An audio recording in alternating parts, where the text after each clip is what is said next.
Sumai-ish. Cool. All right, so I'm gonna make, I've said ish because there's absolutely, I barely got any of the ingredients that I was meant to start with or we have left, so it's lockdown time, it's isolation kitchen, so what we're using is, I've got no pork and prawn, well I have prawn, hang on, let me get back to that.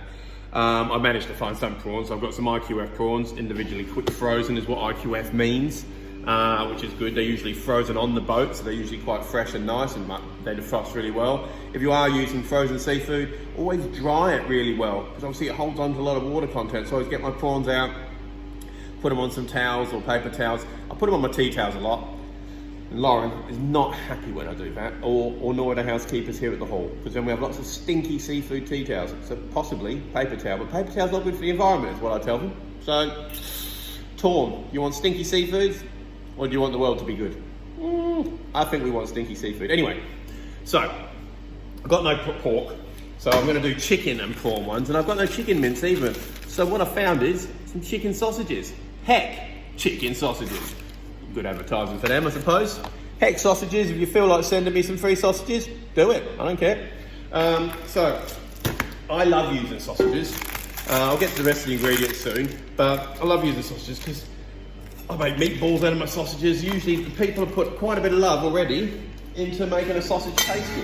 So all we've got to do is take them out the skins, which is just nick along the back. Whoop.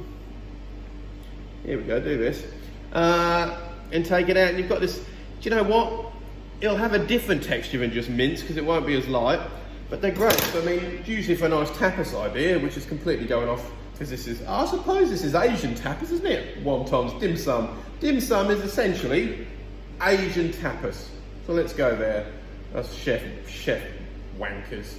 I like to just make up our own names of things. Okay, cool. So, anyway, getting back to the tapas thing, I just get some nice, whatever you get, lamb sausages or pork sausages normally, take them out of the skins like I'm doing, which is nice and easy, roll them into balls, bake them off in a tray, and you got meatballs, essentially. Chuck a bit of tomato sauce or Napolitana sauce, and put that in there, and you got yourself a nice little spicy meatball. And to be fair, to make them a spicy meatball, you just put a bit of chilli in. So, like I'm doing here, instead of just getting some chicken sausage meat, and if I was to put this inside, I was to go put that inside some wonton wrappers, you'd all be like, bit rubbish. I'm gonna zhuzh that up, no end, okay? And before any of you write in and say, look, you've just put meat on your veggie board, two things. One, why am I saying write in? No one writes in anymore. I'm not on Blue Peter in 1986. Why am I saying write in? Two, once again, probably no one watching this, so who I think's writing in?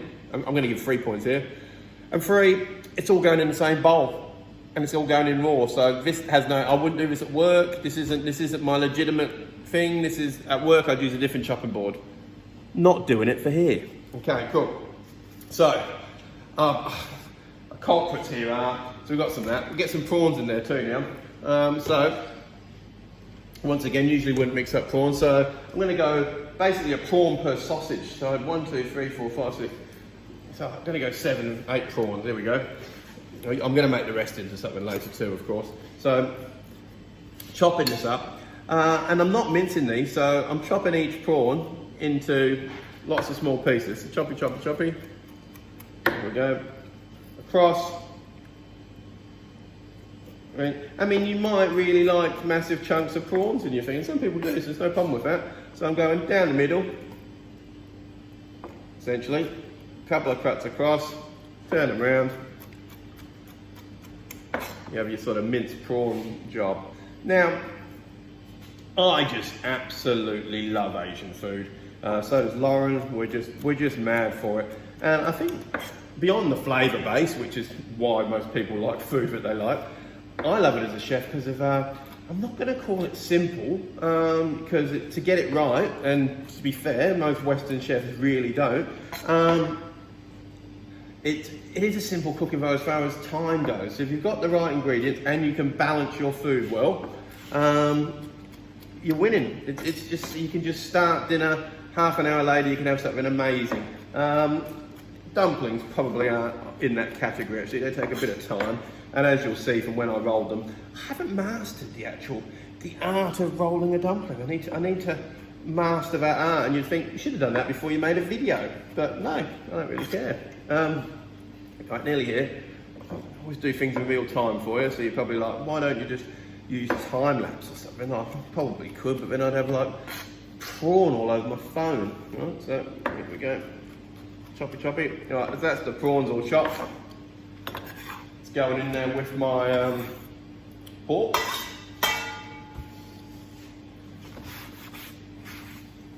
There we go. Okay, now here I have to show spring onions. Okay, so what we usually do here is you usually want more chicken or pork to your prawn. I've gone about 50-50, but we're talking about 200 grams of each would be good, and for that you want about 3 spring onions, I reckon. Would be a nice amount.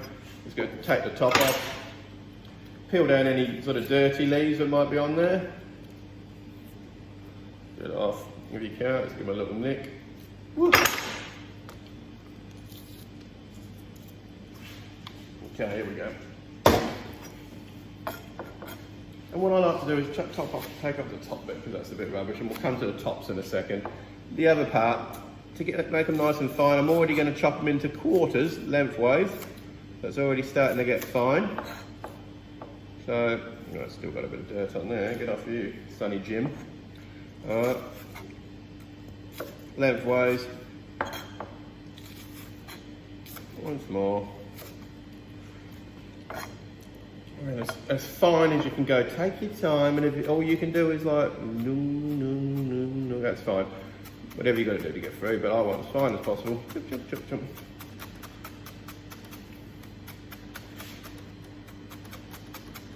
What are you doing? What are you up to? Choppy.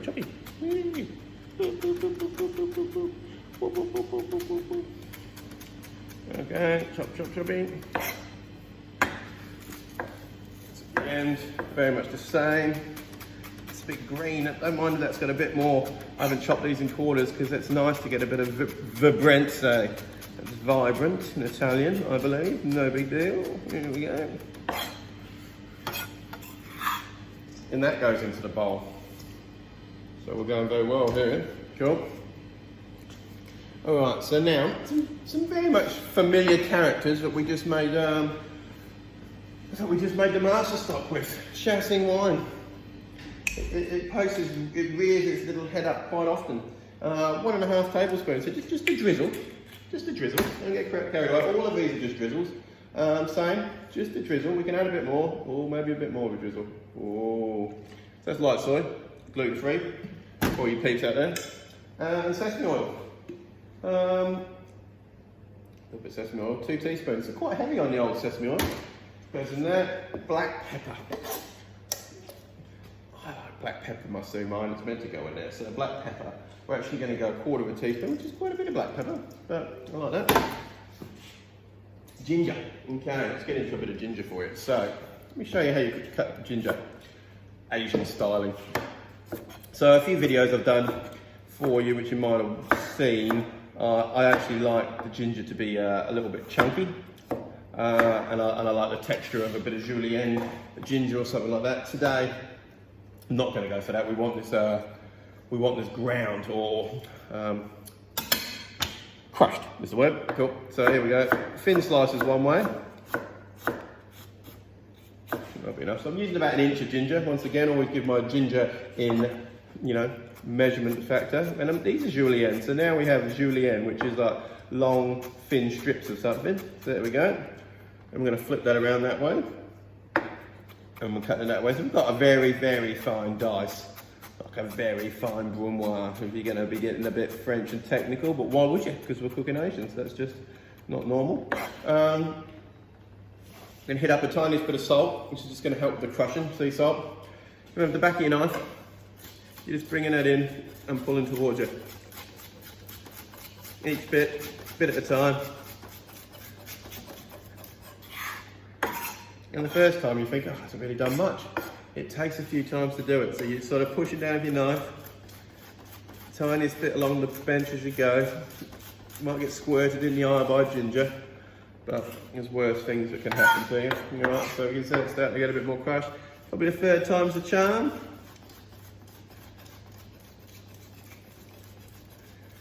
See a bit of moisture's coming out from the salt.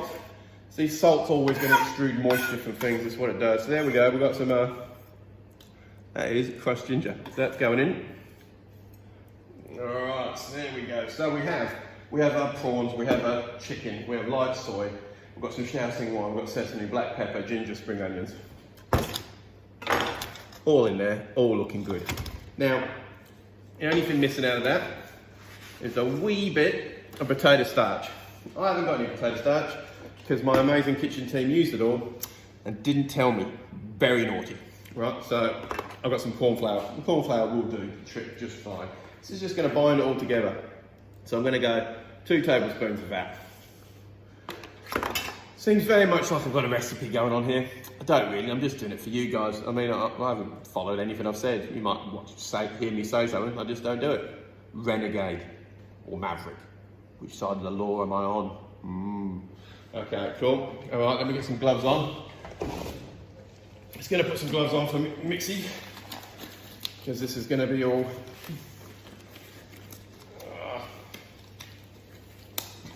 we're just gonna get a good mix. And because the sausage is always good binding agents in it anyway, whatever they do in the butcher shops, no one knows, crazy butchers, it'll already bind together really quite well. You can see that's coming together really quite nice. So I mean, beyond making wontons from this, you could get a skewer, mould this around it and have some sort of weird like kofta, an Asian kofta, and you could just pan fry it. The proteins in the prawn will help it seal together. Like anything that's high in protein, like seafood and meats and stuff like that, when you cook it, it seizes up, and that's the protein seizing up, which will help it cook. So at this point in time, you just want to check it's tasting all right. And most of you out there, quite rightly, don't want to go put raw seafood and raw meat in your mouth, right? I don't care, I will. So, you know what? It's really good. Okay, cool, so we've got that. Brilliant. Take off the glove. The glove of love, okay? So, get myself a tray. Nope, that's in the way. Tray's going over there. So, 2 different things I've got going on here. Wonton pastry. You can use that for dumplings or wontons, it's a bit thicker. Also got this little pack of dumpling pastry, which is a bit rounder and a bit better for dumplings. I could have made them for you today and showed you what I've got, but that's a whole different video. But it's not that hard to make. They're basically rice flour and water, so on and so forth, but we'll get to that. So, all we want to do is, got myself a little pan of water, grab yourself a, I'm going to grab a small teaspoon, so I'm going to grab 2 seconds.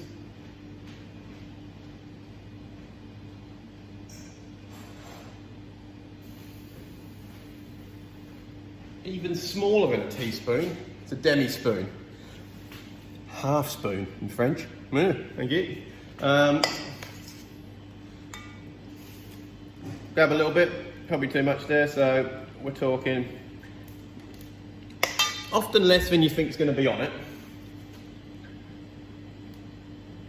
So we're talking like that much, not much.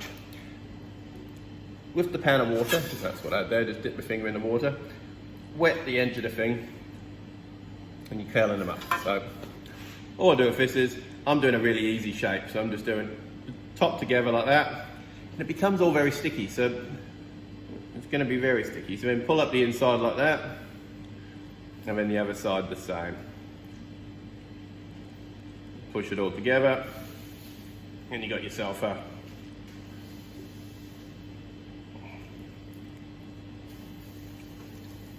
little wonton.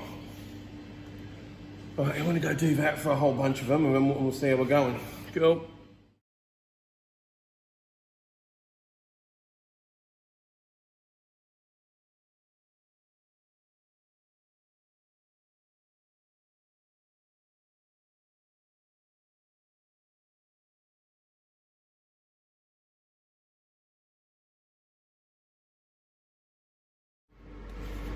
okay, what I taught you there was, they're the dumplings or the wontons you'd want to put for your soup.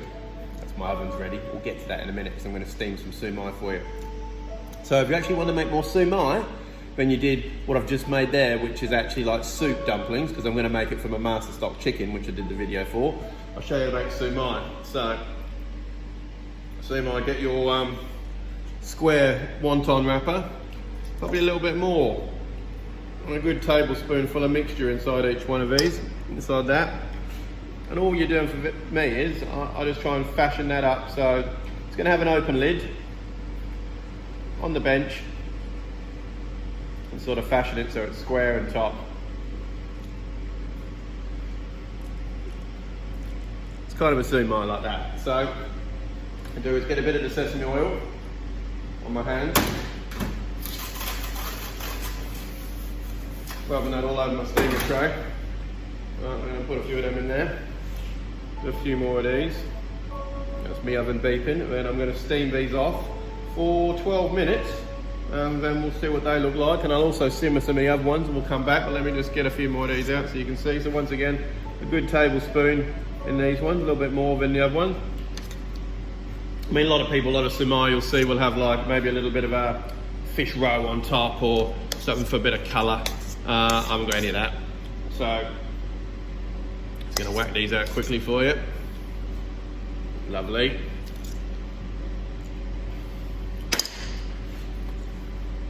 No water needed. So you're basically just bringing it up in your hand, bringing all the sides up. There's probably a lot better way of doing this at some point, but I don't know it. Dirty tea towel in the way, what am I doing? So flatten the top down, that's your sumai, in she goes. Bringing all the sides up, it's got square sides, you know what a sumai looks like, just try and make it look like that. As simple as that. Bit of sumai, we'll see. It might just spread out when I'm steaming, but who knows? So we go, bringing them up. This one hasn't got anywhere near enough filling in. Going some more filling in there, get in there son. I want to be a bit tight, you don't want holes in them, so tight, knock them down. You're going in. Last one. Bringing the sides up. Making them a little bit squarey. It's not square, is it? There we go. Going to put them in the steamer. 12 minutes. Come back to you. A few of these ones. I'm just going to simmer them in the master stock, which is cooking the chicken as we are now, just so we can try a couple, that's all. And they'll probably be simmered for about 3-4 minutes. Cool, get back to you. Okay. So here's the actual steamed sumai. Looking a lot more like a sumai you'd normally know. They are delicious. I've sort of got these cooked because I'm going to eat these for lunch with Lauren. The other ones I've got raw. I'm going to put in tubs like this, like these are the soup wontons. Just going to put them in the fridge, or you can freeze them straight up like that and then basically drop them in your soup from frozen if you like, and then simmer away. I'll do a picture of the full dish at some point for you, but that's your soup wontons. Here's your sumai. Get amongst it. Get your Asia on. Whoop whoop.